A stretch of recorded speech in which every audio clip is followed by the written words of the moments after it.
Assalamualaikum warahmatullahi wabarakatuh. Nama saya Fitra Herani. Saya dari jurusan PIPS 1 semester 4.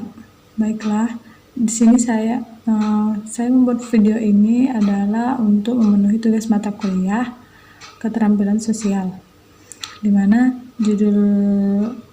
judulnya yaitu keterampilan berkomunikasi verbal dan nonverbal serta keterampilan menyeleksi dan memilih informasi. Lalu, komunikasi itu adalah proses pertukaran pikiran atau penyampaian pesan dari penyebar pesan ke penerima pesan dengan tujuan tertentu. Jadi komunikasi ini ada dua, di mana komunikasi verbal dan komunikasi nonverbal. Sedang komunikasi nonverbal itu adalah bentuk komunikasi yang disampaikan secara tidak lisan maupun tulisan.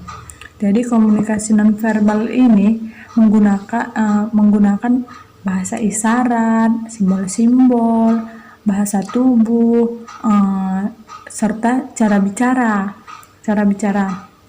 Lalu contoh komunikasi nonverbal itu misalnya seperti simbol-simbol rambu-rambu lalu lintas.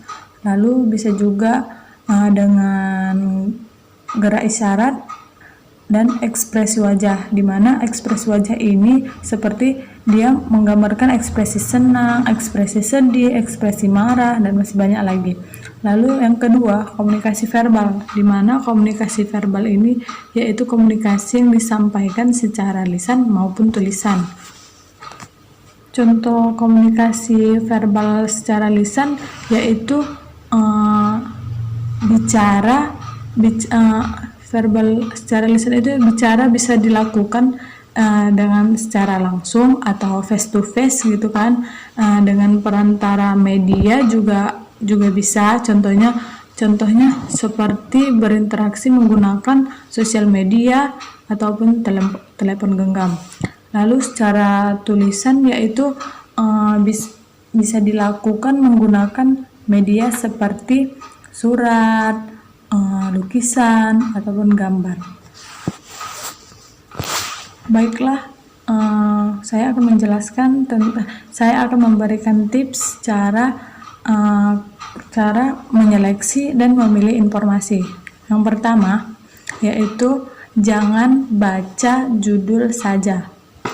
Kenapa jangan baca judul saja? Jika kita membaca judul saja, maka kita akan langsung menyimpulkannya, karena judul adalah judul dan judul itu bukan isi dari informasi, karena kita tidak cukup untuk mendapatkan informasi dengan hanya membaca judulnya saja.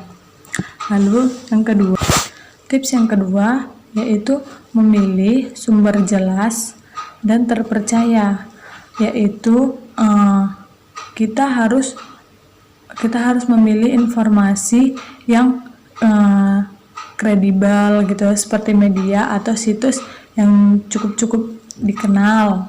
Itu bisa juga. Itu yang kedua tipsnya. Itu tips yang kedua.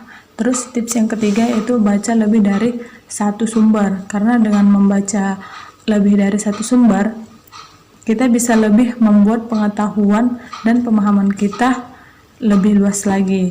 Lalu tips yang keempat yaitu kita bisa memperhatikan penulisnya, dimana sebelum kita membacanya kita perhatikan dulu siapa penulisnya, siapa penulis artikel, siapa penulis info siapa penulis buku atau jurnal tersebut. Begitulah cara menyeleksi informasi. Dan sekian yang bisa saya sampaikan, lebih dan kurangnya mohon dimaafkan, dan saya akhiri dengan wabillahi taufik wal hidayah. Wassalamualaikum warahmatullahi wabarakatuh.